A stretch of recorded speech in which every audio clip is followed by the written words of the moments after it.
Welcome to the second episode of Bort's Basement. I am Hot Take Jake. Welcome. Wait a minute. It just said I went live. I just talked for like 10 seconds before it went live. The joys of trying to figure all this out. As I was saying, welcome to Bort's Basement. This is the second ever episode, and I am coming to you live from Bort's Basement, as you can see, after a big Brewers win, another offensive onslaught. This team is just rolling on that side of the game, or that portion of the game. We saw it was kind of a rough start for DL Hall, who is kind of the centerpiece of the Corbin Burns trade. Ironically, having a rough start against the team that traded him away. I'm a little bit skeptical about that deal, and I remain so until I see a little bit more of a return. We'll talk about that a little bit more. But first things first, I just kind of want to remind everybody that this is in the spirit of originally, I guess it was the Bart Winkler Show, but the Bart Winkler Show is now a national radio broadcast. This show is more in the spirit of the Winklerverse, which is Bart's semi-regular podcast. There was a big void that was left from the daily podcast, and I think mostly for me, it was from the Postgame podcast. That's what I really enjoyed the most. And in that vein, I want this show to be not so much me talking, but I want this show to belong to the people that are listening, the people that are watching. Make it your guys' show. So I hope I don't have to talk for a lot. I'm sure probably as I try to get this rolling, that's going to happen quite a bit. That's okay. I'm totally fine with it for now. But yeah, eventually I want to get to you guys to be able to kind of take the reins, and I just want to be more of a happy listener. But yeah, as I said, the Brewers get another big win today, and they are just rolling. Pulling up some of the box score here, as I mentioned, it was a rough start for DL Hall. He never really looked comfortable from the get-go. Today we had 3.1 innings pitched, 75 pitches, 8 hits with a walk, 5 runs, all of them earned. He did strike out 4, but a rough start to the season so far for DL Hall. And I was not happy when I heard that there was a Corbin Burns trade. Not so much that the fact that he was traded. I didn't mind that. I anticipated that, and I think that was the right move because you can't re-sign a guy like Corbin Burns with a team like the Brewers, who has naturally, being the market that they're in, a small amount in relative comparison to the big juggernauts of the game. But you can't really commit a huge salary to someone like Burns, who at best is going to pitch, if he's fully healthy, um, you know, 20% of your game. So it wasn't the fact that they traded Corbin Burns, but in my eyes coming into this season, I looked at it mostly as I guess there is no other term for it. It was a rebuilding year. I didn't think that they were going to be looking to be competitive. But then you see the return, and you get two 25-year-old prospects. I put in quotes if you can't see my camera's being all jacked up because of the weird background, but two 25-year-old prospects that are both going to be 26 this season, but two guys that were somewhat blocked in the Orioles organization, but also to this point have been somewhat disappointing. This is, the first time that they're getting huge opportunities in the big leagues. I'm talking about both DL Hall and Joey Ortiz. But again, my thought process was, if you're going to make the Corbin Burns trade, you're probably going to get back a premium talent that's on the younger side. So somebody closer to, that 19, 20-year-old, maybe an A ball that has the big upside.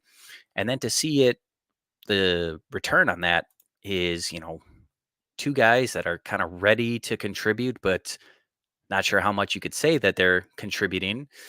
Yeah, again, as I mentioned before, 25, going to be 26 years old, and it was just puzzling to me. Um, One thing that I will say about Joey Ortiz is, yes, he's had a good start to the year. He's a great defensive player, and so far so good from the hitting side of things. But I just don't know if this Brewers team is healthy. I don't think he's an everyday player for you. Maybe the Brewers do see him as that. If that's the case, what that tells me is that they are probably going to be trading Willy Adames this season. That's a tough one to swallow for a lot of Brewers fans. I do think Willie Adames is probably going to get dealt. It sucks because you kind of, and it's so early, but it looks like they may be competitive this year, potentially in the division hunt, certainly in the hunt for a wild card. So it's like, why would you want to trade your starting shortstop who is tearing the cover off the ball? But it's kind of a necessity. It is what it is when you talk about where the Brewers are, what they play in Major League Baseball, and that's just kind of the crappiness of the system that they have to play in. So you hit on a guy, they got Willie for next to nothing. He develops into a great starting shortstop, but once it's time to get paid, it's time to give him the heave ho, and you kind of reset. But let's talk a little bit more about the game. Looking over the box score here, some of the standouts here. Big Willie Contreras, my God, so far looking like a potential MVP candidate, going 2 for 4 today, scoring 3 runs. Sal Frelick going 2 for 5. He quickly got that average back up after a struggle, probably for the first handful of games or so. As we mentioned, Adames 3 for 5, big double. Looking at Reese, my guy Reese, the asshole of the team.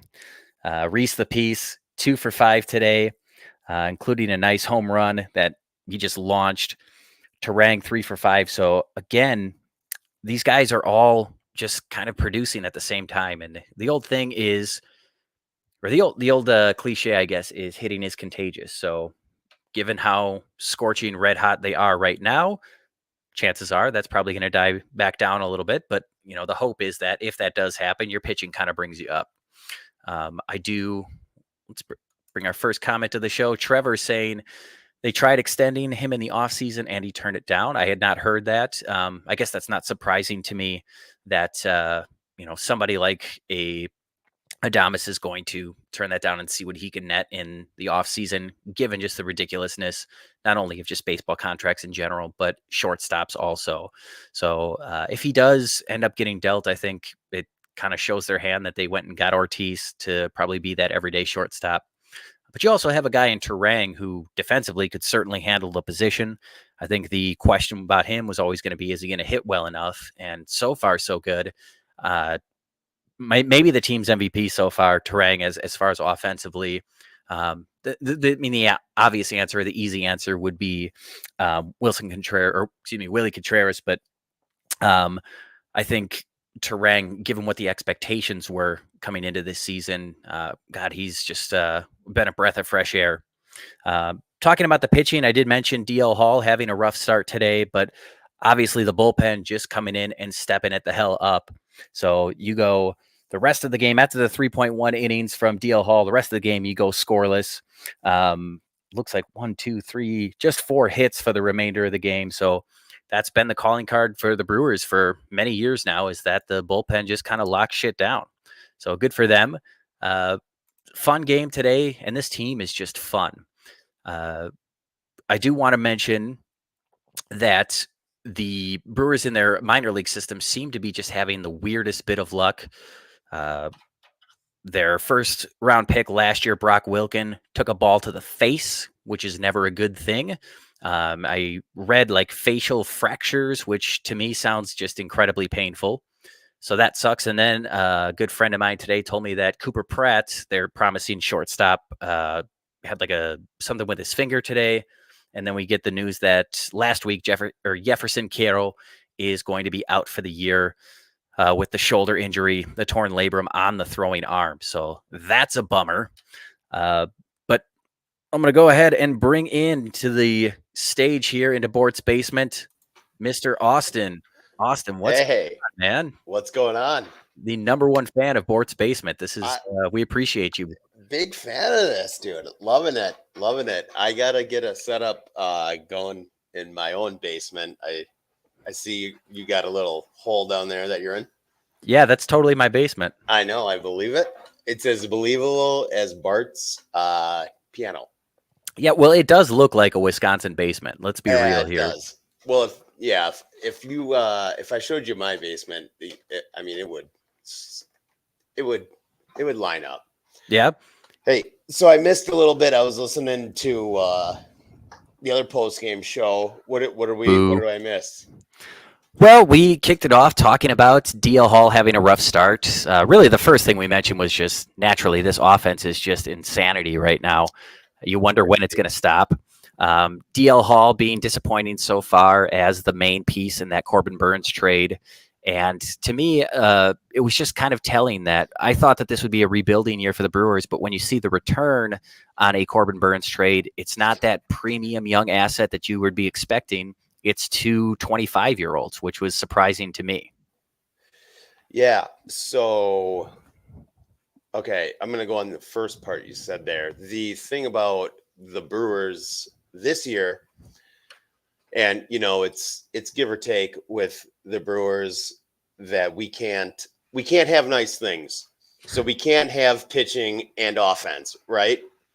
So last 4 years when they were winning 2-1 games, they were winning 3-1 games, they were winning 1-0 games. Just crazy that you could have 3 starters that could go out there, pitch you 7 innings, which, well, Freddie is going to be a 7-inning pitcher. And then you had Box, Williams, and Hader to go 7, 8, 9, which was awesome. And but you knew if they gave up 3 runs is probably the game. Like they just weren't gonna get enough offensively, and that was before William Contreras came to the team. And God bless. I hope Yelich is gonna be okay, but it looks like he's getting back into form. But with that, with offensive production comes more offensive production. You got to get, if people see it, I believe that gets a whole team hot. And what they're doing right now is pretty incredible. I mean, I haven't seen it in, I don't know, 10 years. It's great, man. I love it. Well, I'd like your comment about how we can't have nice things, because that was exactly the first thing that went through my head when you see that Yelich left the game. It's like, dude, he finally was able to jump in the DeLorean, gun it back to 88 to 2018, Right? and immediately it's like. But I will say, no matter what happens with Yelich, if this is a big thing and it turns into something awful, we can always just claim that he would have won MVP this year. Yeah. Oh, we're totally claiming that. I'm sorry. Don't care claiming it. All right. Before we keep this train rolling, we've got another huge celebrity that is joining the stream. Sean O'Connell? The Sean O'Connell jumping in. My brother, what is going on, man? Hey, I saw that you guys were on, and I was a little tied up getting out of the engagement I was in, but I broke free so that I could get down into Bort's basement. Wow, we're that close to your heart already. What the hell? Yeah, Okay. Sean, he's got handcuffs on, bro. What was the engagement, Sean?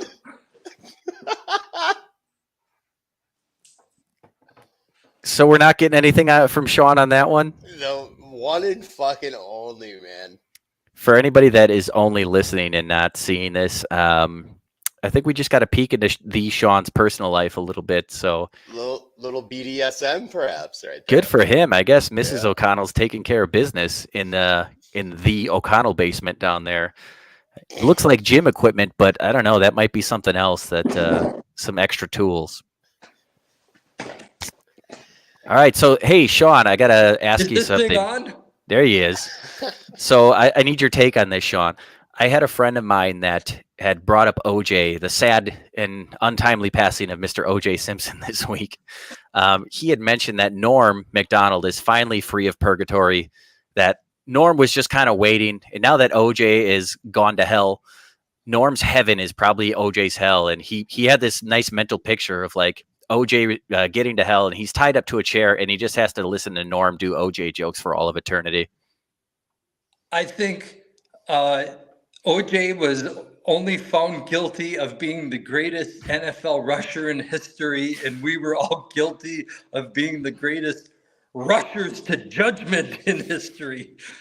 And I'll just leave it at that. Classic. Well, that, and then the other part that he mentioned was that, OJ's tied to the chair, and his lucky stabbing knife and hat are just out of reach. God damn. Jeez. That's good stuff. The juice is loose. Yes. Well, Sean, what were your thoughts on today's game? 11 runs 2 days in a row is not to be dismissed lightly, and it is only April. However, yeah, it is good to see. And I don't know if you guys check out the post game that Tim Allen does, but a caller mentioned that maybe we should start thinking the addition of Ricky Weeks is really a very, very beneficial thing, and that might be a big part of it as well. So that's just something to think about, noodle around. And but yeah, everybody's approach does seem different, more aggressive. And Jake, you and I have, I think, gone back and forth on this on Twitter a couple times about being in the headspace of there is something to trying too hard, and they don't look like they're trying too hard anymore. They look like they're living in the moment, letting things happen, and just getting in that proper headspace of take it as it comes. But with Craig Counsell, it seemed like you had a bunch of kids that were going to math class, kids who like math class, but then you got the teacher who was a little too into math and made it suck for everybody else. Yes, sir. If I may, so it would kind of be like your dad teaching you something, and then him being too involved in how you do it. It's not how you do it; it's you do it his way. Yeah. Is that kind of what you're going at? Yeah, that could. I mean, yeah, it could be because if you're thinking, you're stinking, and it seemed like they thought way too much in previous years, and the loosey goosey thing. Craig Counsell does not seem like he's a loosey goosey kind of guy, and that's just the way it is. So I don't know. And Murph, he doesn't elaborate on what he tells these friggin' guys, so we're never gonna know until somebody retires or goes on the Brewers Unfiltered podcast and takes the name literally and maybe starts blabbing some secrets. But that I don't see that happening either. That's a very, very on that program. You couldn't be any more leashed. It was the Byron Allen of Brewers postgame show. I knew you'd get that reference. I knew it. Now, Sean, I understand you're getting older. Anyways, that's a deep cut. Me and Sean are big Norm Macdonald fans. I like what you said about Ricky Weeks. My interactions with Ricky Weeks when I was a clubby for the team, he is a unique person and a unique personality. Somebody that I don't want to say you're uneasy around the guy, but you never quite know what to expect when you're in his presence, what he's going to say, how he's going to react. So for a young team, maybe that gives them a bit of an edge, but also having somebody who's pretty close to them in age that they can relate to in this day and age, I think that's underrated. Maybe not necessarily in a head coach or a manager, but if you have an assistant that can kind of be like the go-between. Absolutely. All right. We do have another visitor. He is faceless, but I know who this is. We're going to try to bring it on. Eric is now in the stream with audio only, according to StreamYard. Eric, can you hear us? I can hear you. Can you hear me? Yeah, you sound amazing, buddy. How's it going? I'm well. I could kind of speak to what you guys are talking about between Please do. and Murph. Yes. The entire approach from a mindset. I mean, it's right. Basically, the same coaching staff from last year. The entire approach that they're bringing forth has changed. Right. They're swinging first pitch. They never did that before. they're playing reverse splits. The entire approach of what they're trying to accomplish from a lineup perspective is completely different from when Council was here to when Murph is running the show, and we could see in a result right now they're scoring runs and they're taking very, very aggressive. I loved the bunt didn't work today with Bryce Terang when he was lefty on lefty, but a lefty falls off to the right side, falls off that third base mound. You bunt it to his pitching side. Somebody as fast as him on a lefty-lefty matchup that never would have been done with CC. And you get somebody on base at Terang, that's an automatic double with something that doesn't even travel more than 10 feet. I'd like to interrupt. Let's not call Craig Counsell CC. He does not get that honor. Yeah, that is Karsten Charles forever. But yeah, I mean, everything has changed, right? We talked about the DL Hall. DL Hall is what, barely over 160, I think, professional innings that he's thrown. So we don't know what we don't know at this point. I do still like the Corbin Burns trade. If Adames does walk at the end of the year, you get that qualifying offer with him. You take that comp pick, you move into the next year, and now you have the best defensive infield in baseball with Terang and Ortiz. They're probably not going to hit the where you want them to hit, but you can make it up in extra places with the people that you have in place. Now, for those of you that don't know Eric, I'm good friends with Eric. He is the baseball guy in my life. He is, he could probably tell you the 46th ranked prospect in the Devil Rays system right now. So he watches a lot of minor league baseball. He totally keeps, tabs on all the prospects. So what can you tell us about DL Hall and Joey Ortiz as prospects? Yeah, so Ortiz is probably a 40, 45 grade on the hit side. He's probably a 60 grade guy on the glove side. You're probably talking about somebody that can play every single position competently. That would be a plus defender at just about every position in baseball. He's got speed. He's got great arm. There's probably only rivaling one prospect in baseball at the shortstop position, Mason Wynn in St. Louis. That's could potentially be on the same level as a defender, but there's a reason. Okay. There's a reason why he's the 65th, 63rd. It depends on what list you're going at. Prospect of baseball. Probably going to be a 250 hitter. Probably going to hit you 12 to 15 bombs, but Gold Glove caliber type shortstop. And if you get that from that shortstop position, and you get that from that second base position, from a run save perspective, you're generating probably a 3-WAR player on the shortstop side, on the second base side, just by run saved. I have a question as well on Ortiz. How is he? To me, everybody has their favorite stat. I'm all about OPS. As an OPS guy, where do you see him? He's going to take walks. He's probably a little bit more pull happy than he should be right now. We saw them change that approach with Bryce Terang, so it can be worked through. Terang last year was a little bit too pull happy, and we see him going to the opposite field this year. So it's just a mindset of coaching kind of thing. Usually, when you get young prospects that are trying to break it into the show, they're all about trying to pull the baseball and hit the exit velocities, those kinds of things that are the buzzwords in baseball right now. The Brewers don't do that though. It's all about getting on base. It's all about putting pressure on the pitcher. It's all about making mistakes with the pitcher, and Ortiz could do that. It's difficult to make that transition when you've only been in the system 3 months, 4 months, something like that.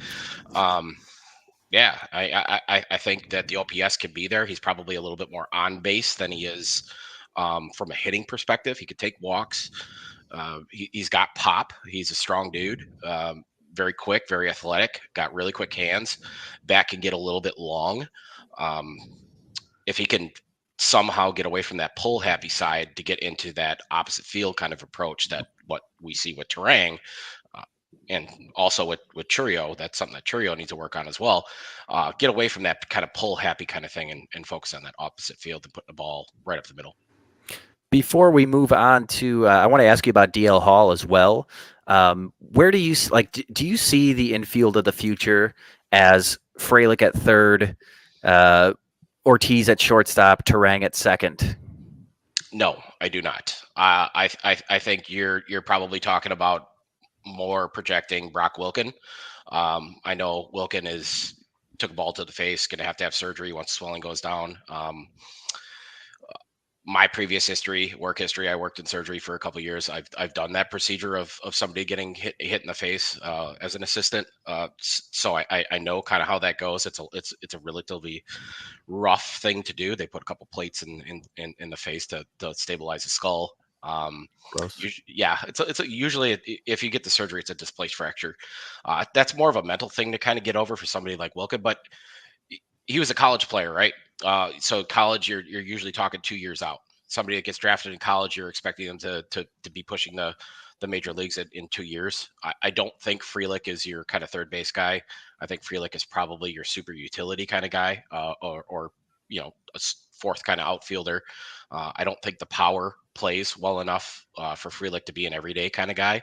I think he can be a super sub, somebody like a Kevin Pillar, or one of those kind of guys.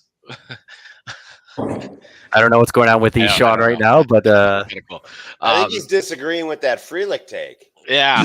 Is that what that I was? disagree with that Frelick take. Okay, Yeah, let's hear it, Austin. So you're telling me that Frelick's going to be a fourth outfielder? He's going to be a Tyrone Taylor kind of guy? No, I think the days of that fourth outfielder connotation are gone.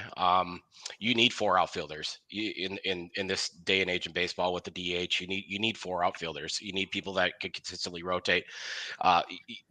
As a fourth outfielder, that's not a knock on them. You're still probably going to get 450 plate appearances a year as a fourth outfielder.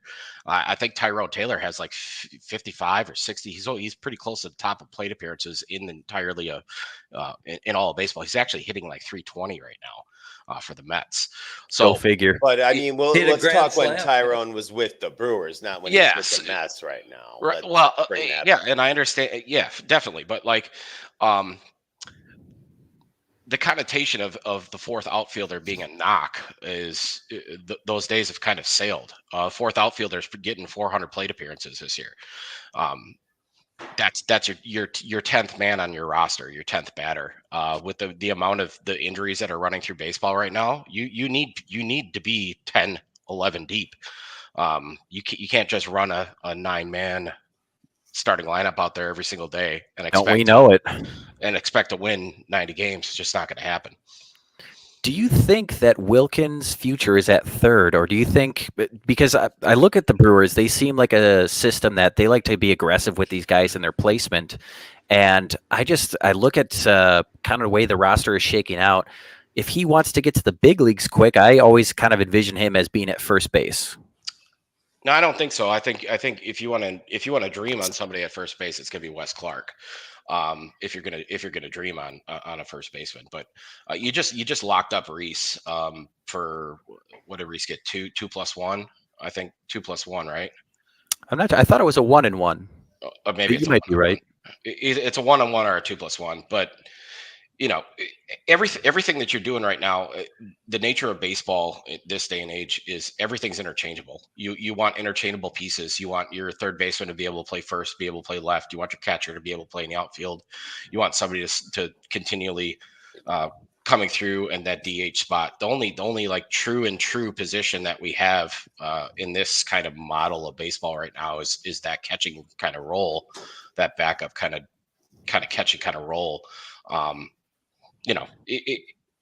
Everybody needs to be interchangeable. The one kind of person that's not the interchangeable piece right now is the grandpa of the elder statesman of the Brewers, and that's Yelich.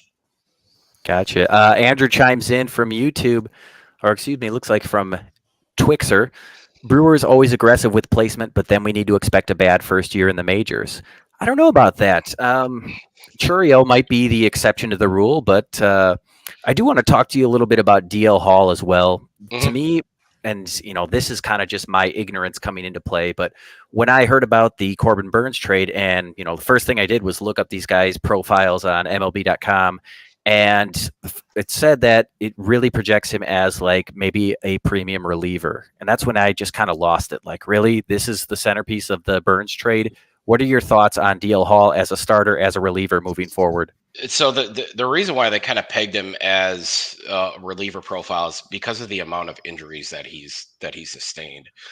It's a durability question with Hall. Today was not a bad start. He got hammered but he got hammered when he left balls up. When you have somebody that's got a fastball that's relatively flat, like Hall's, you can't leave balls middle up, middle in. You just can't do that. Once he gets a little bit more control, this is somebody that's not pitched. He's not pitched a lot of innings. He's not had a lot of professional exposure. I believe he was a number 7 overall prospect in baseball at one time. The top left-handed prospect in baseball at one time. This is a legit guy with legit stuff that just needs time. I guess my next question on that would be then, why did Baltimore give up on him? Because they were getting Corbin Burns. Well, in retrospect, given where the Brewers are, do you think that they, would have had because I don't see them as like a true contender this season per se, but with Burns, do you think that would have made any difference? Potentially. I think there is a story to be told that you could have sold a little bit too early. We saw last year's trade deadline where people were overpaying exponentially for rentals, and that could have been true again this deadline. But it's difficult to project what potentially could happen in any given season. I mean, it could end up not being a seller's market. You don't know that. So they saw a deal on the table. They saw a deal with somebody that could come in and potentially be an everyday starter, probably a mid-rotation guy at this point, just because of the durability concerns. He's probably not going to be a top end of the rotation guy, but you got the 65th overall prospect in baseball, and you got a end of the first round draft pick, which is exactly, if Burns would have walked, what you would have got. So you got 2 legit high end, high level, ready to go, ready made MLB players that are legit prospects, plus that draft pick in a walk year for Corbin Burns. We appreciate the that was way too professional for this show. But I think we're going to talk a little bit of Bucks here in a minute, and I know that's not necessarily your thing. So not my forte, bro. Trust me, I know. But I do appreciate you coming on. Eric is probably going to join the show. We're going to do both a MLB draft preview, because this is one of those sickos that actually pays attention to that stuff. And also, we're going to talk about the Brewers system a little bit later this year and kind of break down where they stack compared to the rest of the majors, who the high and blue chip prospects are, who the underrated guys are. He's amazing and all that. So appreciate the love, Eric. Appreciate you jumping in. Can we find Eric on Twitter? X? Oh, Eric, if you're on Twitter, I'll give you a hot take Jake bump right now. Oh, yeah. look at you. Yeah, you can find me on Twitter. I'm not exactly the most active on Twitter. You should be. Well, you still get a bump. Yeah, I'll take it. It's WICHMAE. Wickmay. Yeah, I'm an old school real GM guy. If anybody remembers those kind of days, I haven't been on that website in probably. Yes, sir. Go to Wickmay. Yeah, WICHMAE. There's got to be a way for me to share that on the screen here. I have no freaking clue what I'm doing. This account doesn't exist, is what I'm getting. Oh, it exists. He's out there. WICHMAE. WICHMAE. There he is. Wickmay. There we go. Let's go. Give him the bump. Okay, hold on. I'm going to try to share him on the screen here. This should be fun. Oh boy. How did I do that the other night? This is Figure it out. My phone's going crazy, so somebody found me. Yep, look at that. I got you, baby. All right. All right, I'm going to share you, Eric, but I appreciate you stopping in, man. Yeah, no problem. Holler at me. Thanks, Eric. Yeah. Hey, so you remember how great the Packers season was last year? It was amazing. Like everything. Okay, so I kind of equate our starting pitching going down to Aaron Rodgers leaving, and there was so much enthusiasm in going into that Packers season. And I kind of feel the same way about the Brewers this year. And I don't know. I can't. It's a take I'm trying to workshop, but I don't really know what I'm saying exactly. So Jake, do you correlate that at all? Yeah, I talked about it. God, I think it was opening day that maybe it was like when the day they swept the first series that I said, man, this is just fun. Like I don't have to sit there and get mad when they lose. I can just be super happy when they win. So, you know, it started that way with Green Bay. Then when they started winning, you're like, oh crap, this is things are a little bit, getting a little more serious here. So maybe that will continue as the season progresses if they keep winning. But right now, it's just like, I don't know. For the first time in a long time, I'm really looking forward to pulling up the shittiest app in the world, Bally Sports, to watch this Brewers team, and not kind of dreading it like I do the Bucks. Sean, your thoughts? It's just been fun. It just seems like there is a different attitude, and that attitude is refreshing. It's refreshing a lot of people across the board. And yeah, it's a hell of a lot of fun. The only way this could be more fun is if we could find Notebook Mike somewhere. That's the only thing that could make God, this any better. Is he on yes, X? Sean, we gotta find Notebook Mike somehow, Gotta find him. some way. Is he on X or Twitter? No, and I don't think that he knew that Bart ever did a show on YouTube. I don't think he was aware that he did a podcast. I don't think he knows this is going on. I don't think he has any clue about any of it.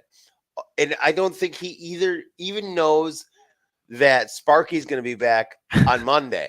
What an enigma. I know. The Notebook. The guy is incredible. You got to love him.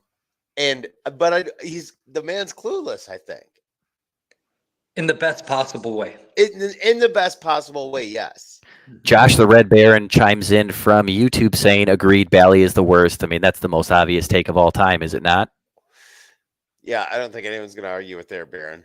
Yeah, not at all. All right. Yeah, if you are watching, I was able to figure out how to share a screen there. So I had Wick's profile up for a minute there. That was kind of fun. Mm. You know what I was thinking too? You know who needs to join, but it would be kind of weird. If Bart were to jump in, would that not be kind of like getting caught with a mistress? Like, your husband comes home early from work and this is what you've been doing? Bart would be like, We're cheating on Bart right now. You're bored spacemanning. Like, I had mixed feelings about naming the podcast this because, like, is this a little bit too single white female? Is this a little bit too, like, well, okay, it's borderline. Remember when Tony in Texas used to do the Bart Winkler wrap-up show on Twitter? Yes, that's so meta. It's borderline that, but it's Bort's basement. It's very meta. Even the name of the show is meta. It's a tribute, man. Like, Yeah, again, nothing wrong with that. I just kind of miss talking to all you weirdos just about every night, and I don't want to make this my show. I just want to be the person that hits start, and then everybody just kind of jumps in. Yeah, Bart seems like the kind that, well, he's admitted Careful, Sean, because Bart's going to hear this, and then he's going to think less of you. No. I'm saying this in a positive thing that Bart, part of his personality, I mean, he has told the story on the terrestrial airwaves about National media.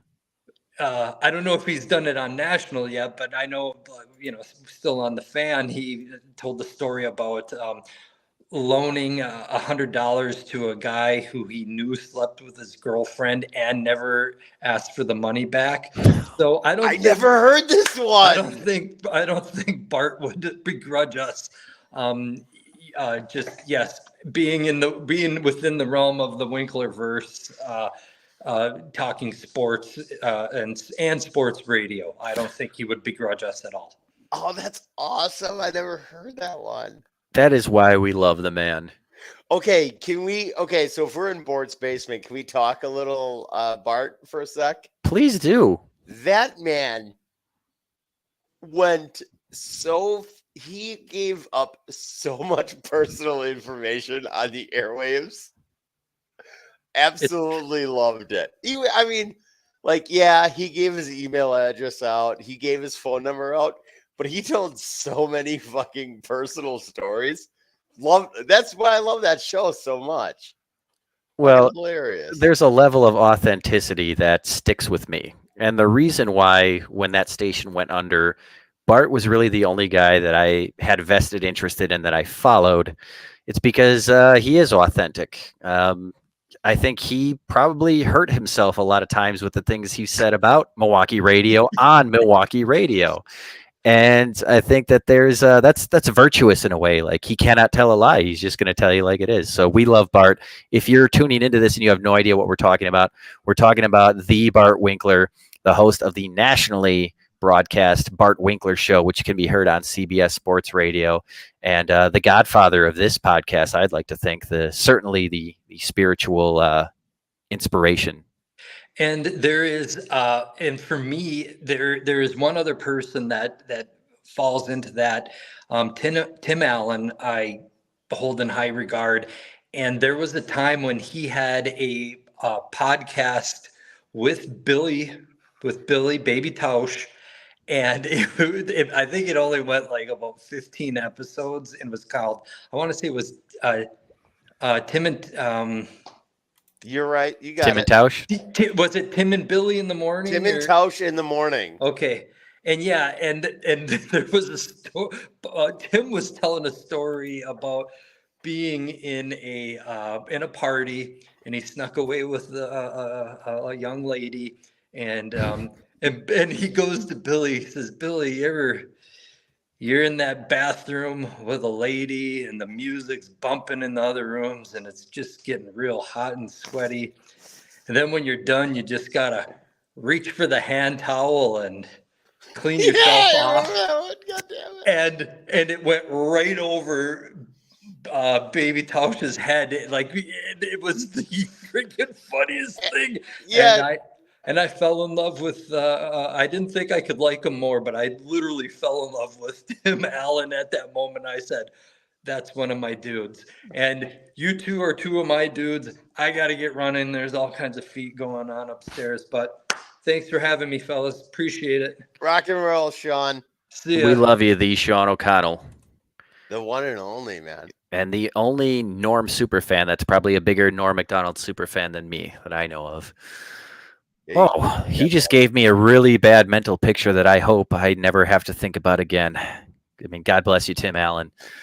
And if you ever want to jump on and discuss it, please feel free. Austin, you want to talk about the Bucks? Yeah, I'll talk a little Bucks with you. I like your enthusiasm because, man, I'm trying to scrape some up and I don't have much.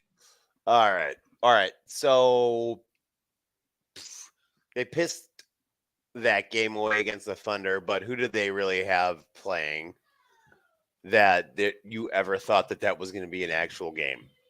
Yeah, it's tough to know if are they doing the tanking thing for seeding, or are they just literally like, well, we don't have anybody to play. Let's, try to just get out of this as unscathed as possible.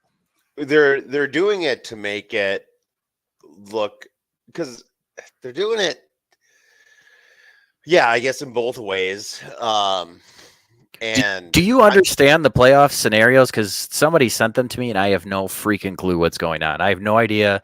Are they trying to win tomorrow? Are they trying to lose? Who else do they need to win? I don't know anything. None of that makes sense to me. They're currently right in second. So what they're going to do is go out there, half-ass it, and hope that somebody else does something, is my understanding of the playoff scenario, and that they don't actually give a shit. And then whether or not they can fucking somehow find a spark in that team to win just the first fucking playoff series. Like, because it doesn't even look like they're going to be able to do that. Well, here's, it's frustrating to me because every time that the Bucks play and Giannis doesn't play, but Dame does, they look amazing. Every time the Bucks play that Giannis plays and Dame does not, they look amazing. I've been told like, oh yeah, they're going to figure it out. Giannis and Dame just need to figure it out. Okay, we're a full season now. The other excuse that I heard literally just days ago is, well, Dame didn't really have an offseason, so he's playing his way into game shape. Dude, it's mid-April. That cannot be an excuse. It's frustrating because we all assumed, and anybody that watches even a little bit of basketball could look at Damian Lillard's game and Giannis's game and go, oh, that would fit like a glove. That's a perfect match there. To me, the only other guy on paper that would have been a better running mate for Giannis would be Steph, which obviously is never happening. But No. Dame would be a close second. And we've seen mixed results, maybe, and that's a positive way of looking at it. It's not the Damian Lillard that I grew to love. Okay, so am I wrong in this? Am I not seeing enough pick and rolls with Giannis and Dame where Dame can either take the three or he could pass in and Giannis can be where he's not a great shooter, but get closer to his range of where he can shoot? Well, if Giannis gets the ball off of pick and roll, even at like that elbow position, he's still lethal, especially if he can be as sudden as he needs to be and off the dribble. Because, if he gets a mismatch off that pick and roll and the guard has to switch over onto Giannis, naturally, he can do whatever he wants with them down low. If the big man, comes underneath the pick and tries to stay with him, Giannis is going to be able to get to the hoop. So again, this is all like stuff that seems obvious to even a somewhat casual fan, but it's like they busted out 3 or 4 times in a game. Are they saving it for the playoffs? Are we going to see Giannis in the playoffs at this point? Who knows? I have so much apathy with this team now. And it's not, let's say they win tomorrow. That's 50 wins. It's not the number of wins. It's not Giannis's numbers. It's not Dame's numbers. All of that, you could easily look on paper and be like, oh, that's a fine season. But it's lost in translation of actually watching this team, seeing the vibes. Watching the team is horrendous. You've been to the stadium. You've been to the arena. Mm-hmm. Yeah. You've seen them lose these games. Like you go there and it's like you almost go there and it's like you expect a loss. But you don't expect a loss like you get your ass kicked. You expect a loss like, all right, you get out hustled. Yeah. Like the other team wants it more. Yes. And the problem is that it's no longer you're the hunted. It's like you were the hunter, you won, then you were the hunted, and now you're just like, oh, I was once good. And you're just fucking walking around the desert as like you used to be king of the jungle, but you ain't anymore. And oh man, why are we talking Bucks, dude? God, they piss me off so much. We got a comment on YouTube from Andy. He says that would be the worst 50-win team in NBA history if they win tomorrow. I don't know if I'd go that far, but they don't feel like a 50-win team. They don't feel like a 2 seed. And they're lucky they're a 2 seed, man. I think secretly, maybe, like, let's say Giannis doesn't play and he can't play in the first round. Secretly, there may be a group of Bucks fans that are kind of like, maybe that's not the worst thing in the world because they can lose and have that excuse. But I put it, depending on matchups, I don't have confidence that they win a first round series with Giannis at this point. Why would you? Okay, why would you have confidence that they would win a series? Would they be a 2 seed? Who would they go up against? Is that a 6? 7. 7. Okay.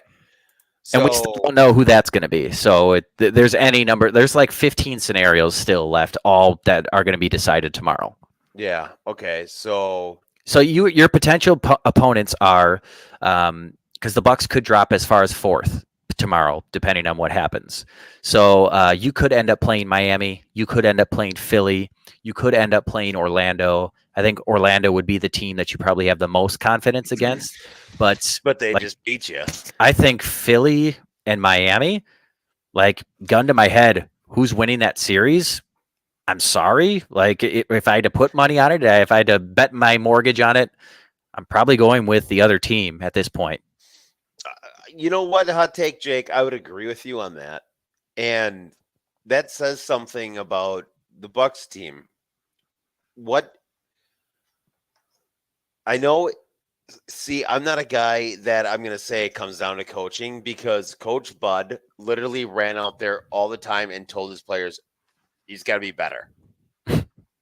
That's all he The did. media that, yeah. It was pretty much all he did. And play random. Yeah, got to be random. Be random, be better. That was all that the fucking guy did. And, you know, they won a title by, you got to be better. And perhaps that simple mantra of got to be better, rather than, I can't speak again for Doc or anything. I don't know what these other coaches are doing, what is going on in the locker room, but it might not be resonating. It might, they look lethargic half the time. Well, and I've said about Budenholzer, I've made a lot of tweets this year where I kind of post a wistful Budenholzer gif with that makes me misty-eyed, man.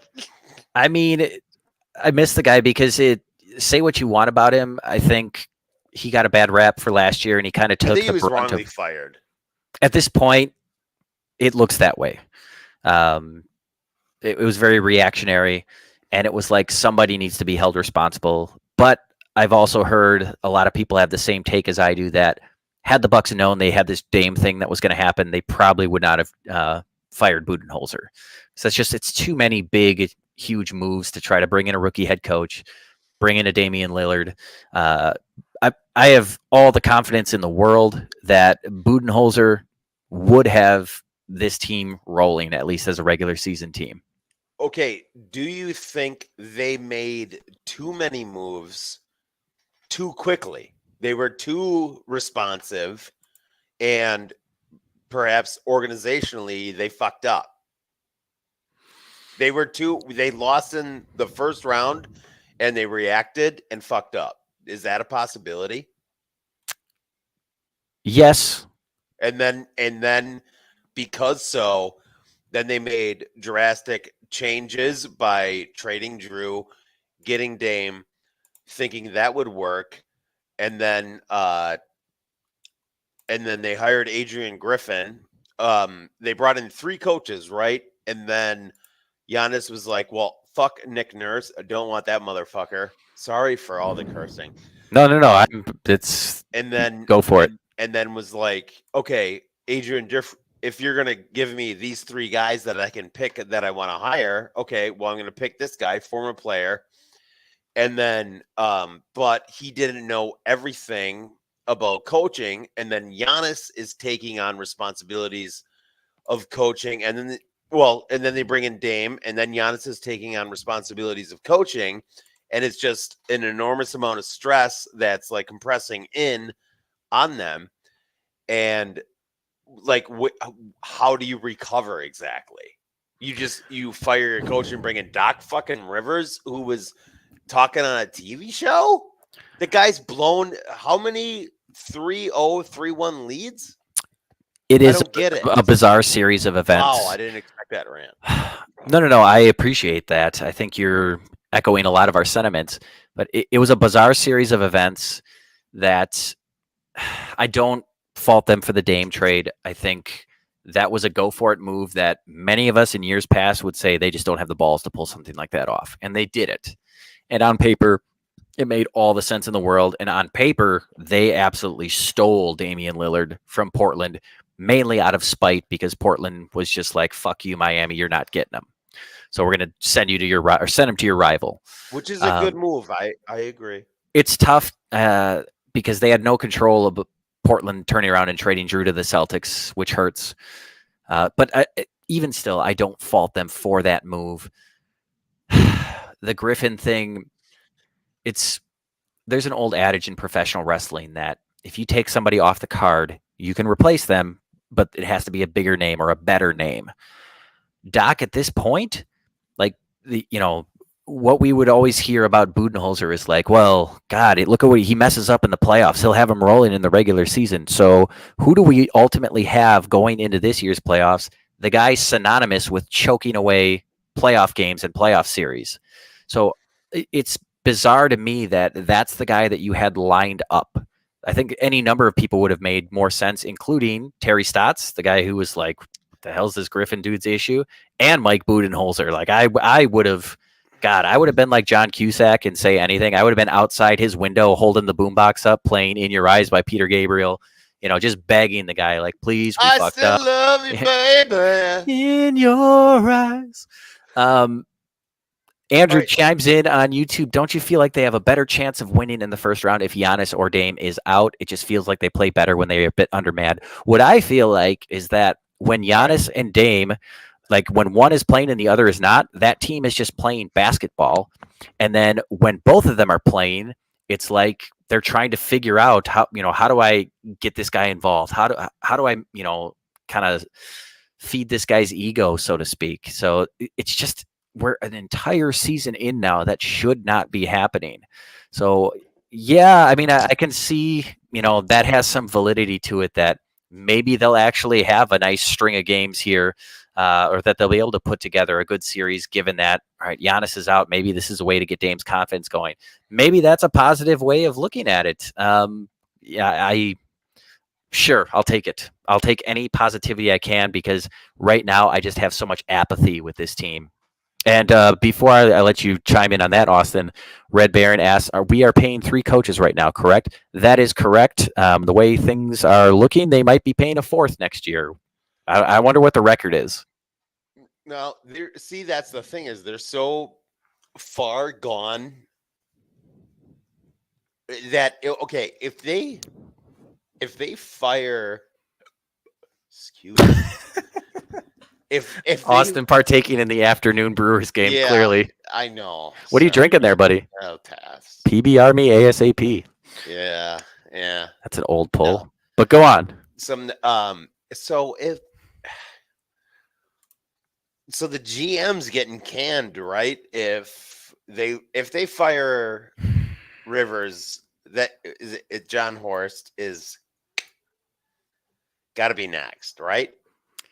Well, You can't be paying, right? Oh, I'm not saying to do it in any way, shape, or form, but hypothetically, if you somehow fuck this up as badly as the Bucks did, you got Giannis, you have the best player, and you retained. And Jake, I'm going to give you credit here. You know what? I'm going to go there, and I don't want to even do this. God, I'm going to do it. Am I going to like this? Should have got rid of Middleton. Yeah, well, I try to think that I'm not that guy anymore, because I hit people over the head with the message. But the thing is, it's too late. The ship has gone. The ship has sailed on getting value for Middleton. Yep. We're too many years in of injuries and him not being available when we need him most. And it's just a shame, because I've always maintained that Middleton is a good player.